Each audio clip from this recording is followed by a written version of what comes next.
까지 말씀입니다.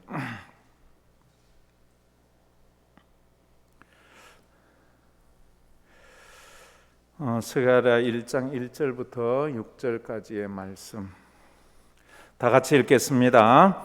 다리오 왕 제2년 8째 달에 여호와의 말씀이 이또의 손자 베레가의 아들 선지자 스가랴에게 임하니라. 이르시되 여호와가 너희의 조상들에게 심히 진노하였느니라. 그러므로 너는 그들에게 말하기를 만군의 여호와께서 이처럼 이르시되 너희는 내게로 돌아오라. 만군의 여호와의 말이니라. 그리하면 내가 너희에게로 돌아가리라. 만군의 여호와의 말이니라. 너희 조상들을 본받지 말라. 옛적 선지자들이 그들에게 외쳐 이르되 만군의 여호와께서 이같이 말씀하시기를 너희가 악한 길 악한 행위를 떠나서 돌아오라 하셨다 하나 그들이 듣지 아니하고 내게 귀를 기울이지 아니하였느니라. 여호와의 말이니라. 너희 조상들이 어디 있느냐? 또 선지자들이 영원히 살겠느냐? 내가 나의 종 선지자들에게 명령한 내 말과 내 법도들이 어찌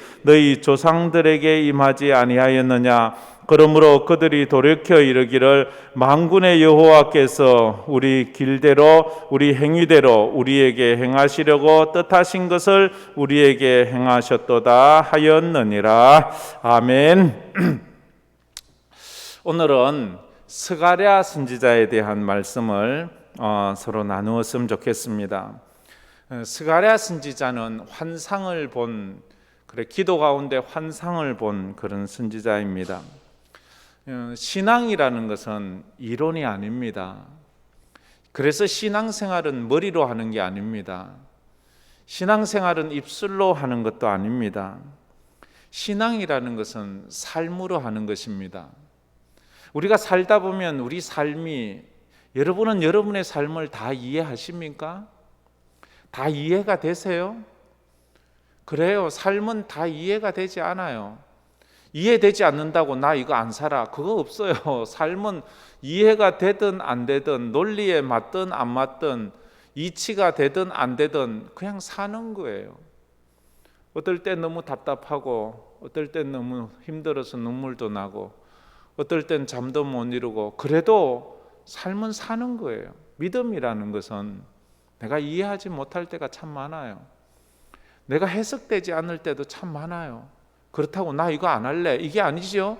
이해되면 이해되는 대로, 이해 안 되면 이해 안 되는 대로, 내가 견딜 수 있으면 있는 대로 그렇게 버티면서 지나가는 게 그게 신앙이에요. 그래서 신앙이라는 것은 오늘 내게 간증을 요구해요.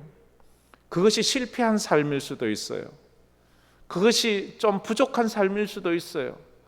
그럼에도 불구하고 내가 살아가는 삶 속에서 내가 하나님과 더불어 살아가고 있는 간증을 요구해요. 여러분은 오늘 하나님과 어떻게 사셨어요? 실패했을 수도 있어요. 못난 모습 보였을 수도 있어요. 그러나 그게 내 신앙이에요. 그래요.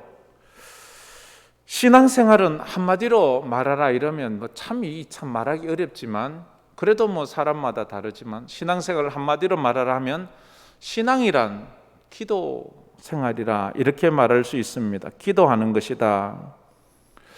기도하면서 하나님과 동행하는 거예요. 그래서 어떤 사람은 기도하면서 환상을 봐요. 어떤 사람은 기도하면서 하나님의 음성도 들어요. 어떤 사람은 기도하면서 은사도 받고 방언도 하고 예언도 해요. 그래서 가끔은 이 은사가 어떤 사람에게는 이 신비주의 같은 그런 생각이 들 때가 있어요. 그래요. 이 신앙이라는 것은요, 신비적 요소가 있어요. 그래서 너무 신비를 갖다가 거부감을 가질 필요가 없어요. 신비로운 게 뭐예요? 우리가 이해하지 못하는 일들이 일어나면 그게 신비롭다고 하잖아요. 신앙이라는 그런 거예요.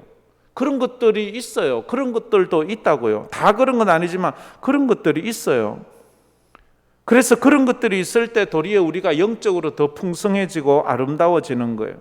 하나님께서 우리에게 은사를 주세요. 각자에게 은사를 주시는데요, 그 은사는 이걸 알아야 돼요. 은사는 내가 필요해서 주시는 것이 아니라 하나님이 필요할 때 하나님이 필요한 사람에게 주는 거예요. 우리는 하나님 내게 주세요 라고 말하지만 그건 하나님이 주시는 거예요. 하나님이 필요한 일을 위해서 주시는 거예요. 그래서 은사는 교회의 유익을 위해서 주시는 거지 내 자신의 유익을 위해서 주는 게 아니에요. 만약 우리가 은사 가운데 대표적인 것이 방언 아닙니까? 방언의 은사를 받았다 그러면 그건 나를 위한 은사이기 이전에 교회를 위한 은사예요. 그래서 우리가 은사를 사모해야 돼요. 하나님 내게 은사를 주세요. 그럼 제가 그 은사를 가지고 교회를 섬기겠습니다. 교회를 위해서 기도하겠습니다 하는 그런 마음이 있어야 돼요.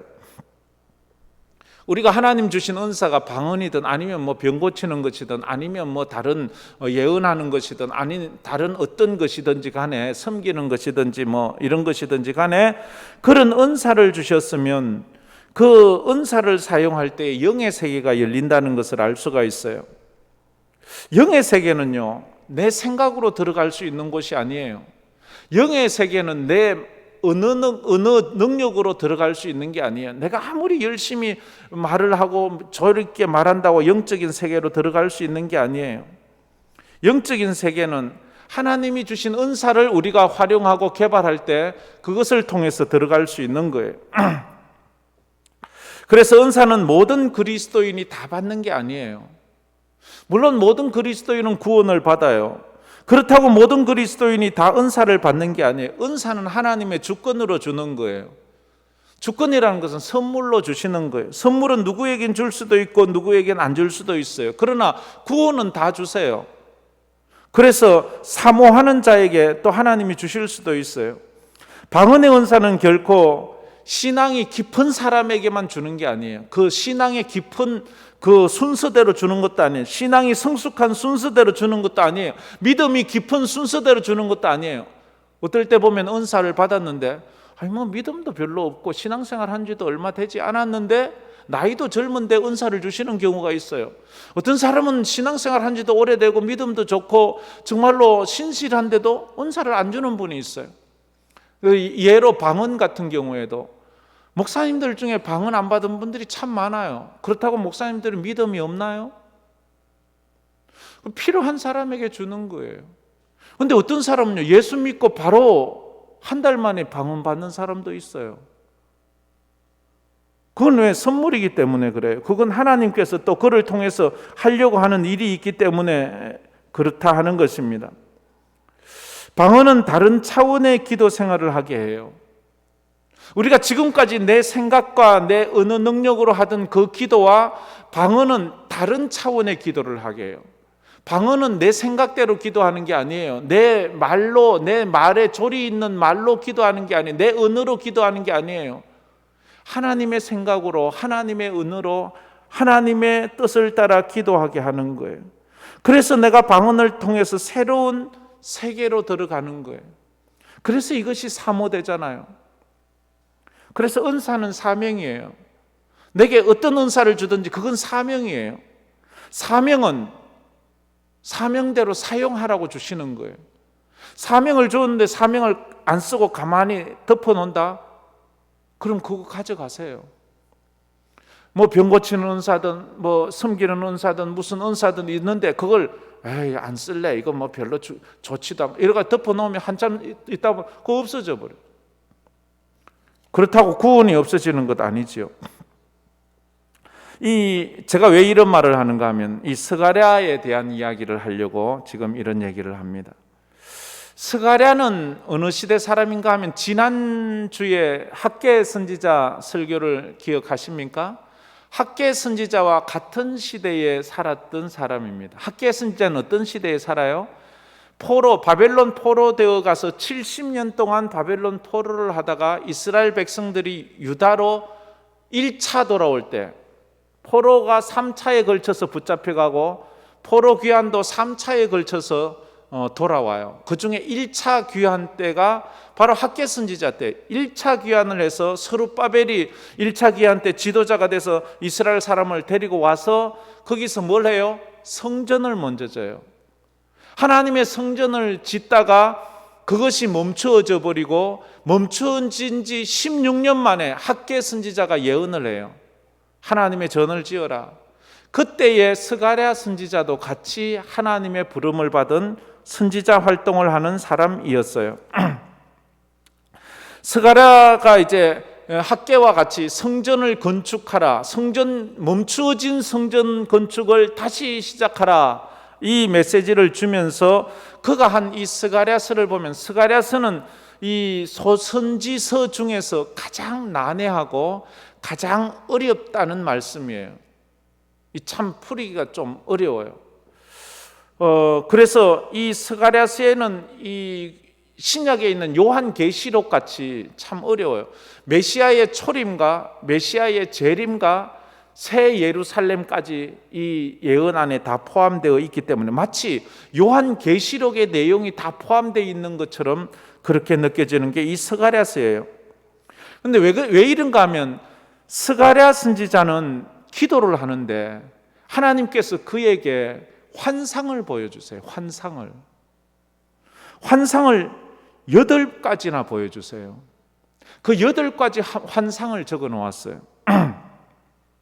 마치 밤모섬에 있던 사도 요한에게 하나님께서 저 하늘의 환상을 보여주시고 받아 적어라 해서 그 소아시아 7교회의 그 환상을 먼저 보여주시고 하늘의 환상을 또 보여주시고 그 하늘의 새 예루살렘의 그 모습을, 그러니까 저 천국의 모습을 환상 가운데 보여주시는 것과도 같이 이 스가랴 선지자에게 환상을 보여주시는 거예요. 여기가 기도하는데 환상을 보여주세요. 그래서 이가 이 땅에 스룹바벨 성전이 멈추어진 지 16년이나 되었는데, 그래서 이 성전을 다시 건축하기를 시작하세요. 이 땅의 성전을 위해서 말씀을 선포하는데 하나님께서는 이 스가랴에게 하늘의 성전을 보여줘요. 우리가 쉽게 말하면 여기서 황금교회를 위해서 막 하나님 이 교회에 부흥을 주시고 이 교회에 은혜를 주시고 이 교회에 새 가족을 보내 막 이 교회를 위해서 막 기도하는데 하나님께서 여러분의 환상 가운데 하늘의 교회를 보여주는 거예요. 이게 지금 스가랴서예요. 근데 분명히 이 스가랴는 이 땅에 있는 하나님의 성전을 다시 짓고 이 땅에 있는 하나님의 성전이 다시 제사가 드려지고 이 땅에 있는 하나님의 성전에서 하나님의 백성들이 모이기를 기도하는데 하나님은 새 예루살렘 성전을 보여주시는 거예요. 그것도 8가지 정도나. 그래서 예언의 은사를 가진 사람들 중에 보면 예언을 받는 것도 2가지가 있어요. 하나는 어떤 사람은 들어요. 귀로 들리는 사람이 있고 어떤 사람은 눈으로 봐요. 이게 환상이라고 말하죠. 물론 듣기도 하고 보기도 하는 사람도 있죠. 이 듣는 사람은 하나님의 음성을 들어요. 하나님의 음성이 귀로 막 또렷하게 사람이 하듯이 따박따박 들리는 그런 경우보다는 대부분이 하나님께서 그의 마음에 주시는 음성이 있어요. 그의 생각에 주시는 음성이 있어요. 그때에 하나님의 음성을 듣고 그 하나님의 뜻을 깨달아 알아가요. 하나님의 뜻을 깨달아 알아가는 것도 처음부터 바로 알아가는 게 하는 것이 아니에요. 깊은 기도를 하면서 깨닫는 법을 가르쳐 주세요. 하나님의 마음을 깨닫는 법을 가르칠 때에 뭐부터 가르치는가 하면 하나님의 마음을 이해하는 것부터 가르쳐요. 이게 정답이 이게 이런 일 저런 일보다도 이게 하나님이 기뻐하시는 것인가 하나님이 슬퍼하시는 것인가 이것부터 깨닫게 하세요. 이것만 알아도 우리 기도를 하다가 내가 막 하나님 이거 주세요 하다가 어느 순간에 이게 하나님이 기뻐하시나? 이 기도 응답과 관계없이 이게 하나님 기뻐하시는 것이냐 아니냐 그거부터 알게 되면 기뻐하시면 기뻐하시는 걸 그러면 기도 계속하고 아니면 중단하게 하시지요. 그래서 우리가 하나님 응답 주세요 하기 이전에 하나님 이게 하나님의 마음입니까? 이게 하나님 기뻐하시는 거예요? 이거 먼저 물어보고 기도하세요. 지금 여러분이 기도하고 있는 그 기도 제목 그게 하나님 기뻐하시는 거예요? 가만히 생각해 보세요. 그렇다면 계속 기도하세요. 만약 하나님이 기뻐하시지 않는 것 같으면 스톱하세요. 하나님 가르쳐줘다 어떤 게 하나님이 기뻐하시는 것인지를. 그리고 또 기도를 해 나가세요. 내 기도 제목이 중요한 것이 아니고 하나님이 기뻐하시냐 기뻐하지 않느냐, 그것이 더 중요한 것입니다. 그래서 하나님께서 우리의 마음에 들리는 음성이 있고 설교자를 통해서 내 귀에 들리는 음성이 있는데, 그런 것들을 통해서 우리가 하나님의 뜻을 알아가지요. 어떨 때는 또 두 번째로 환상을 보는 사람이 있어요. 기도 가운데 하나님께서 갑자기 무슨 그림을 보여주든지, 무슨 사진 같은 것을 보여주든지, 무슨 영상 같은 것을 보여주는 그런 때가 있어요. 그리고 내가 이게 사진도 아니고 영상도 아니고 뭔가를 봐요. 어떤 것이 하나님의 뜻일까? 정답을 이야기하리라고 생각은 하지 않죠. 원리가 중요해요. 하나님 앞에 기도할 때 내가 계속해야 되는 기도와 내가 멈춰야 되는 기도가 있어요. 내 마음이 불안하고 내 마음이 영 괴로워, 일단 멈추어야 돼요.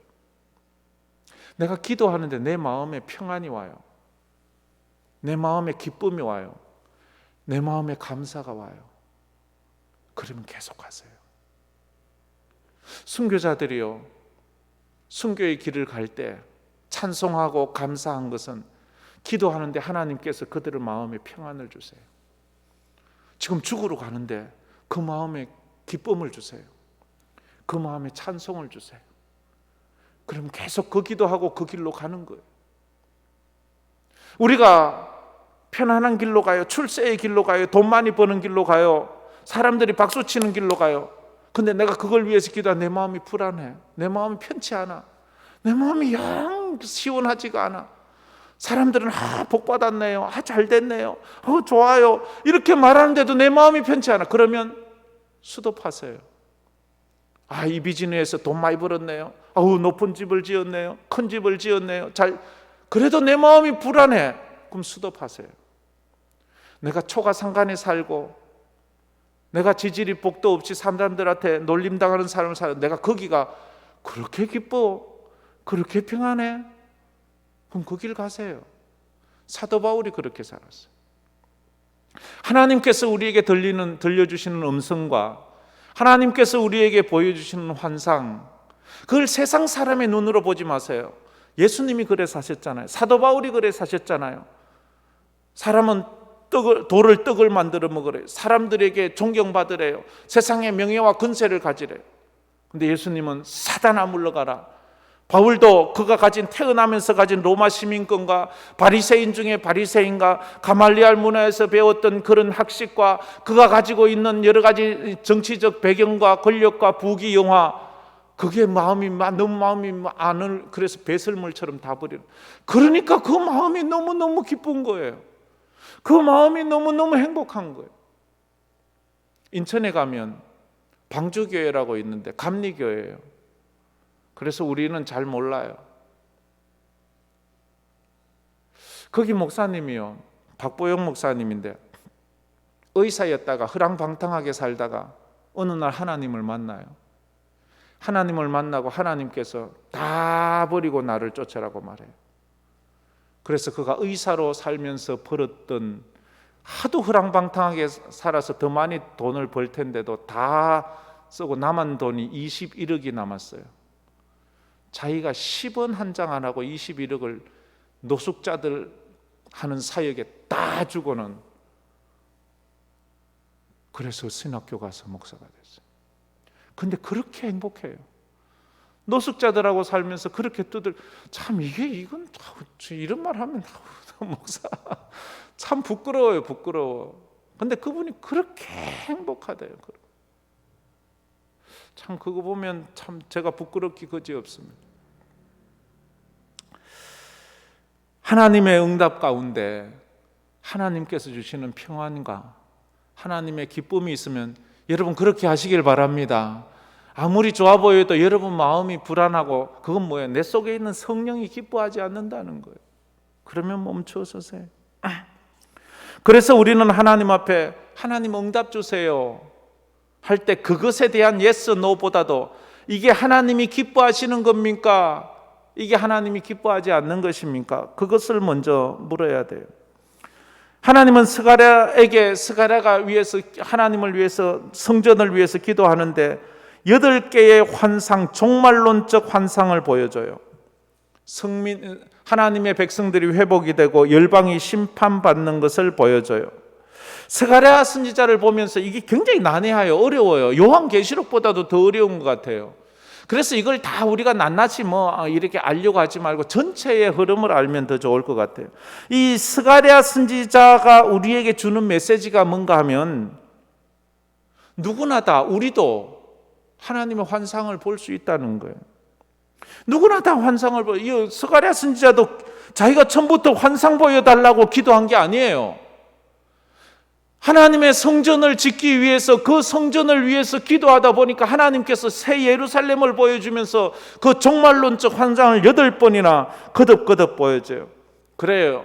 요엘서 2장 28절에 그 후에 내가 내 영을 만민에게 부어주리니 너희 자녀들이 장래일을 말할 것이며 너희 늙은이는 꿈을 꾸며 너희 젊은이는 이상을 볼 것이다. 하나님께서 영을 부어주시면 자녀들은 장래일을, 늙은이는 꿈을, 젊은이는 이상을 본다, 이렇게 말하고 있어요. 이것을 사도행전에 가면 성령 받은 사도 베드로가 그 초대교회 예루살렘 성에 서서 그 사람들에게 전파했던 말, 인용했던 말이 바로 이거예요. 너희가 성령을 받으면 장래일을 말할 것이고 꿈을 꿀 것이고 이상을 볼 것이고. 오늘도 여러분이 기도하면서 하나님의 환상을 보는 은혜가 있기를 축복합니다. 그건 사명이에요. 내가 뭔가 본다, 듣는다, 그건 사명이에요. 사명. 그건 누구한테 자랑하라고 하는 거 아니에요. 자랑하지 마세요. 교만하라고 주는 것도 아니에요. 은사는 교만하라고 주는 것이 아니에요. 그런데 은사 받고 교만해지면 하나님 뺏어가요. 은사는요, 사명을 위해 주는 거지 자랑을 위해 주는 것도 아니고 교만하라고 주는 것도 아니에요. 스가랴서를 통해서 보여주신 하나님은 어떤 분인가에 대해서 잠깐 보려고 합니다. 스가랴가 이 환상을 보면서 깨닫는 것이 하나 있어요. 역사의 주관자는 하나님이시구나 하는 거예요. 한번 따라해 봅시다. 역사의 주관자는 하나님입니다. 하나님. 역사의 주관자가 하나님이라는 말은 무슨 말인가 하면 역사의 주인이 하나님이라는 거예요. 역사의 주인이 하나님이면 내 인생의 주인이 누구예요? 내 인생의 주인도 하나님이에요. 왜? 나라는 인생은 역사의 한 조각이니까. 개인의 인생이 모여서 한 국가의 역사가 되고 국가마다의 역사가 모여서 인류의 역사가 되는 거 아니에요? 그러니까 역사의 주관자가 하나님이시면 내 개인의 인생의 주관자도 하나님이시고 우리 가정의 주관자도 하나님이시고 우리 교회의 주관자도 하나님이심을 우리가 믿는다 하는 것입니다. 그런데 사단은 집요하게 우리를 계속해서 고발을 해요. 하나님께서는 역사의 주관이 아니고 그냥 네 인생 네가 실패한 거야. 네 인생 네가 지금 잘못 살고 있는 거야. 그런데 하나님은 역사의 주관자라는 말은 무슨 말이에요? 모든 순간순간을 다 보고 계시고 다 알고 계시다는 거예요. 역사라는 게 뭐예요? 역사라는 것은 과거와 현재와 미래를 합쳐서 역사라고 하잖아요. 우리가 배우는 역사는 과거만 플러스하지만 하나님이 말씀하시는 역사는 과거와 현재와 미래를 합친 모든 것을 하나님의 역사라고 말해요. 왜? 하나님은 과거에도 계셨고 현재에도 계시고 미래에도 계시기 때문이에요. 인간의 역사는 지나간 것만 얘기하지만 하나님의 역사는, 이 성경은 지나간 과거와 지금 되어지는 일과 앞으로 되어질 모든 것을 다 기록하고 있잖아요. 이것이 하나님의 뜻대로 된다 하는 것입니다. 하나님은 욥이 얼마나 의롭다는 것을 알고 있었어요. 하나님은 욥이 얼마나 믿음의 사람인지를 알고 있어요. 그런데 사단은 그렇게 말하자. 하나님, 저 욥 믿음 없어요. 저 하나님께서 복 주셔서 믿지 복 뺏어가면 저 하나님 원망하고 저 떠날 거예요. 근데 하나님은 다 아셨어요. 욥의 그 부귀영화 때문에 나를 믿는 것이 아니고 그의 믿음이 온전히 있다는 것을 하나님은 알고 계셨어요. 그게 지금 스가랴서에서 하는 거예요. 스가랴서 시대를 살고 있는 예루살렘은 바벨론에 70년 동안이나 포로 생활하다가 돌아온 사람들이 모여서 이제 살아가려고 집 짓고 성전을 짓고 있는데 거지가 따로 없어요. 70년이나 노예 생활하던 사람이 비즈니스 사업해서 돈 벌어서 와서 집 짓는 게 아니고 아무것도 가진 것 없는 상황에서 뭘 지으려고 얼마나 고생스러워요. 그래서 사람들은 말을 해요. 너희들이 뭘 할래? 너희들 하나님이 버렸어. 너희들은 역사에서 없어지는 거야. 그런데 스가랴가 그런 말을 들으면서 기도하는데, 성전을 위해서 기도하는데 환상을 보여주는 거예요. 그 환상을 보니까 새 예루살렘, 저 천국에 있는 성을 보여주는데 하나님께서 과거와 현재와 미래를 주관하시는 분인 것이 확 와닿는 거예요. 그러면서 이 스가랴가 그 환상을 보면서 감격하고 흥분하면서 그 벅찬 감격에 하나님 앞에 막 소리를 지르는 거예요. 하나님께서 우리의 과거도 보시고 현재도 보시고 미래도 보고 있다는 것을 그가 환상 가운데 보는 거예요. 어떻게 봐요? 환상이라는 것은 내 눈으로 보는 게 아니고요, 하나님의 눈으로 보는 거예요. 하나님의 눈으로. 그래서 환상을 봤다는 것은 내가 내 육체를 벗어나서 내가 삼자의 입장에서 이 땅을 보고 있는 거예요. 그걸 하나님의 눈으로 보는 거예요. 이게 누구예요? 사도 요한이 그렇게 보고요, 바울이 삼천청에 올라가서 그렇게 보고요, 스가랴가 그렇게 보고요, 다니엘이 그렇게 보는 거예요. 그 환상을 보는 거예요. 에스겔이 그런 환상을 보는 거예요. 내가 내 육체 밖에서 내가 하나님의 눈으로 이 땅을 보니까 내 인생이 보이는 거예요. 우리 이 나라의 인생이 보이는 거예요. 이 성전의 역사가 보이는 거예요. 이게 이해가 되십니까? 이 은혜가 있기를 주의 이름으로 축복합니다. 이건 내가 하는 것이 아니고 하나님이 하는 거잖아요. 환상을 통해서 그가 겪고 있는 모든 상황을 하나님이 보고 계신 거예요. 하나님이 알고 계신 거예요. 참으로 억울하고 속상하고 원통한데 하나님이 보고 계셨구나, 하나님이 듣고 계셨구나, 하나님이 알고 계셨구나라는 것을 이해하니까 막 너무 감동스러운 거예요. 우리 민족이 70년 동안 바벨론의 포로 생활하고 두들겨 맞고 고생하고 수많은 동족이 죽어가는 그때에 하나님은 우리를 버리시고 못 벗는 줄 알았는데, 하나님이 역사 가운데서 주관자임을 믿을 때 하나님이 그때 그걸 다 보고 계셨구나, 다 알고 계셨구나, 하나님의 뜻대로 지금 주관하고 계시는구나 하는 것을 그가 느끼는 거예요. 때로는 하나님이 나를 잊어버리신 것은 아닌가, 하나님께서 나를 버리신 것은 아닌가 하고 느낄 때가 있는데 그게 아니었다는 거예요. 하나님은 지금도 보좌에 앉으셔서 우리의 모든 것을 판단하고 있는 거예요. 그래서 스가랴가 가장 힘든 순간에 이 환상을 보여주는 거예요. 하나님이 다 알고 계시다, 하나님이 다 보고 계시다, 하나님이 다 판단하고 계시다. 여러분의 인생에 하나님이 다 보고 계심을 믿으시길 바랍니다. 그분이 여러분의 역사, 여러분의 인생을 주관하시는 분이시기 때문이에요. 그러기에 순교자들도 이걸 알기 때문에 힘들고 어렵지만 주님 앞에 믿음으로 견뎌나가는 거예요. 그렇습니다. 하나님은 다 알고 계세요. 다 보고 계세요. 다만 하나님은 때를 기다리고 있는 것입니다. 스가랴서에 가장 많이 나오는 단어가 뭔가 하면 만군의 여호와라는 말이에요. 만군의 여호와라는 말이 53번이나 나온답니다. 만군의 여호와. 만군의 여호와라는 뜻이 뭐예요? 만군의 여호와. 우주 만물의 모든 존재하는 것을 통치하시는 하나님이란 뜻. 우주 만물의 모든 것을 통치하시는 하나님. 통치한다는 게 뭐예요? 그 말씀으로 주관한다는 거잖아요. 여호와 하나님께서 세상의 역사를, 과거, 현재, 미래를 주관하시는 전능하신 하나님에 대한 이 칭호가 이 만군의 여호와라는, 만군의 여호와.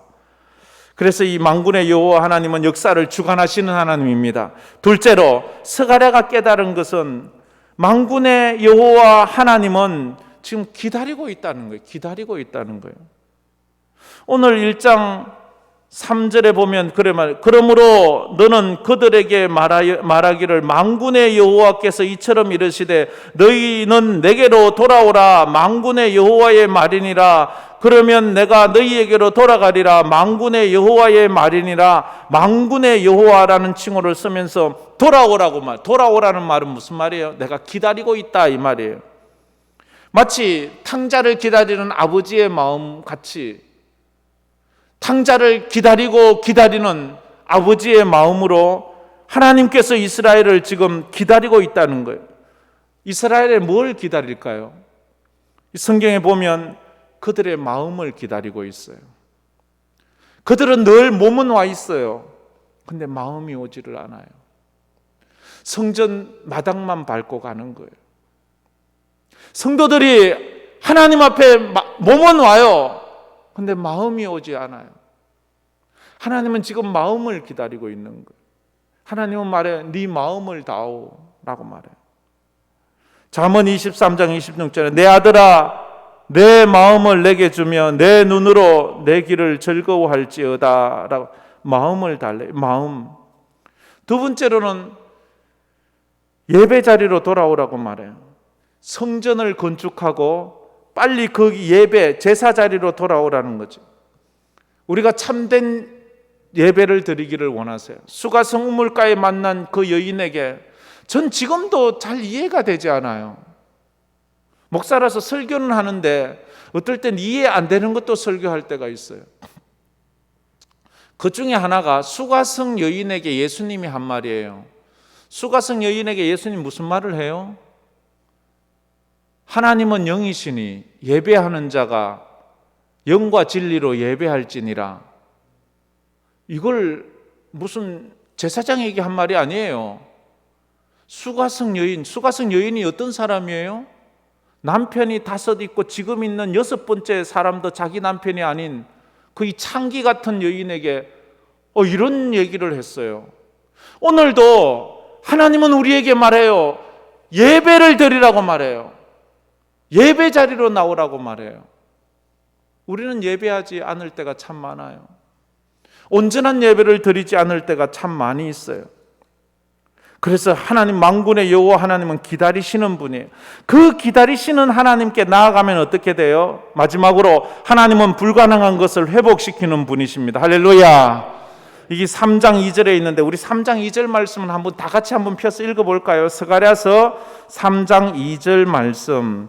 스가랴서 3장 2절 말씀 우리 다 같이 한음성으로 읽도록 하겠습니다. 여호와께서 사탄에게 이르시되 사탄아 여호와께서 너를 책망하노라. 예루살렘을 택한 여호와께서 너를 책망하노라. 이는 불에서 꺼낸 거슬린 나무가 아니냐 하실 때에 아멘.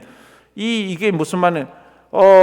사단을 책망하면서 말씀하시는데 이스라엘 백성들을 불에서 꺼낸 거슬린 나무가 아니냐라고 말합니다. 나무가 아니냐. 이 사단이 자꾸만 이스라엘 백성들을 고발해요. 이스라엘 백성 중에서 이스라엘 백성을 대표하는 대제사장 여호수아를 고발해요. 그게 3장 1절에 나오죠. 그들이 이 사단은 자꾸만 그 이스라엘을 대표하는 대제사장 3장 1절에 말해 대제사장 여호수아는 여호와의 천사 앞에 섰고 사탄은 그의 오른쪽에 서서 그를 대적하는 것을 여호와께서 내게 보이시니라. 자꾸만 이 사탄이 대제사장 여호수아를 고발하는 거예요. 그러면서 하는 말이 그는 불에서 꺼낸 나무같이 이제 완전히 끝장났습니다 라고 말하는 거예요. 하나님께서 스가랴에게 불에서 꺼낸 거슬린 나무의 환상을 보여주는 거예요. 불에서 꺼낸 거슬린 나무, 완전히 타서 재같이 돼버린 이제 더 이상 쓸모없는 나무. 이스라엘 백성들이 70년 바벨론 포로되어 가고 돌아왔을 때의 모습이 그거예요. 70년 포로지에서 고생하고 노예로 살다가 돌아왔는데 불 속에 불구덩이에 들어가서 타버렸던 나무 토막을 끄집어냈는데 그거 하나님 이걸 어디 쓰시렵니까? 이 불타고 거슬린 이 나무 토막, 이 금방 조금만 힘을 주면 다 부서지고 으스러질 이 나무 토막을 어디 쓰시겠습니까? 그런데 하나님께서 이스라엘을 그 나무 토막이라 하고 그 나무 토막을 보여주시는데 그 나무 토막이요, 그천 거무스름하게 탔는데 이래 보니까 속은 하나도 안 탄 거예요. 겉으로 볼 때는 불타서 없어진 것 같지만, 더 이상 소망이 없어 끝난 것 같지만, 그러나 속은 깨끗한 거예요. 다 타버린 것이 아니에요. 거스렸을 뿐이에요. 그 속은 하나도 손상되지 않고 그대로 남아있는 그것을 환상 가운데 보여주는 거예요. 쉽게 말해서 에스겔 골짜기의 마른 뼈들을 보면서 이 어떻게 이 소망이 없어요, 이거 끝났어요. 근데 하나님은 그 속에 생명을 보여주시는 거예요. 거기서 여호와의 군대를 끄집어내는 거예요. 마귀는 말합니다. 사단의 욥의 인생을 보면서 욥은 다 불타고 없어졌어요. 그 몸은 병들었고 그 자식은 다 죽고 그 재물은 다 강도 만났고 그 명예는 다 땅에 떨어져서 이제 욥의 인생은 끝났어요. 근데 하나님이 욥을 보니까 하나도 손상된 게 없는 거예요. 욥을 다시 불러서 그를 축복하니까 갑절의 축복을 주는 거예요.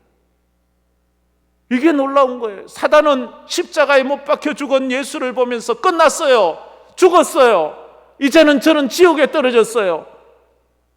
누가 봐도 예수는 죽었고 예수는 지옥에 갔고 예수는 멸망했어요. 근데 하나님은 말해요, 아니야, 거슬렸을 뿐이야. 3일 만에 부활하시고 하나님의 능력으로 부활하셔서 하나님 우편 보좌에 앉으셔서 이 천하를 호령하시고 심판하시는 구세주가 되지 않았습니까? 할렐루야. 이게 우리의 모습이에요. 코로나 때문에 교회가 다 거슬리고 교회가 다 문을 닫고 교회가 다 망해버린 것 같지만, 그러나 하나님 눈으로 보면은 아니야, 거슬렸을 뿐이야. 믿음의 눈을 이 스가랴에게 환상을 보여주는 거예요.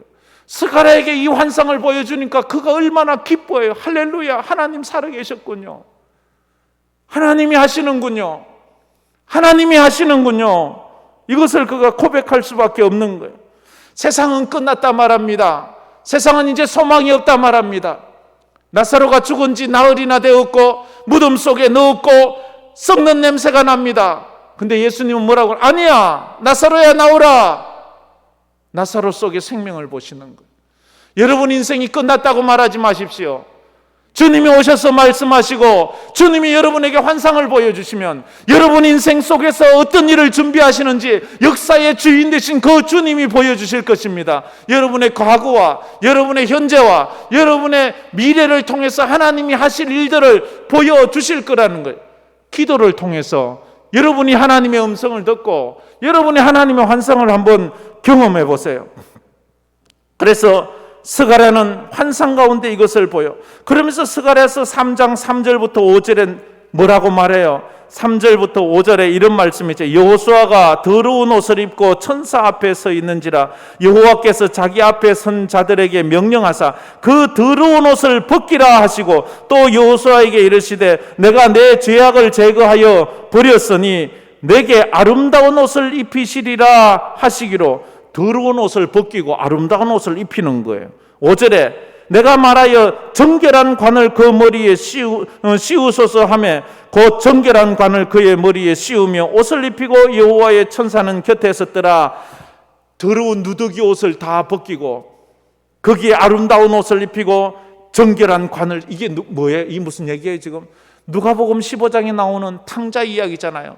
탕자가 아버지 집을 떠나서 돼지우리에서 지엽 열매를 먹다가 그 옷이 거지 꼬라지가 되어서 돌아왔는데 그 아버지가 그 더러운 누더기 옷을 벗기고 그에게 새 옷을 입히고 그의 손에 금가락지를 끼우고 그를 위해서 송아지를 잡고 그를 위해서 하나님이 축복하잖아요.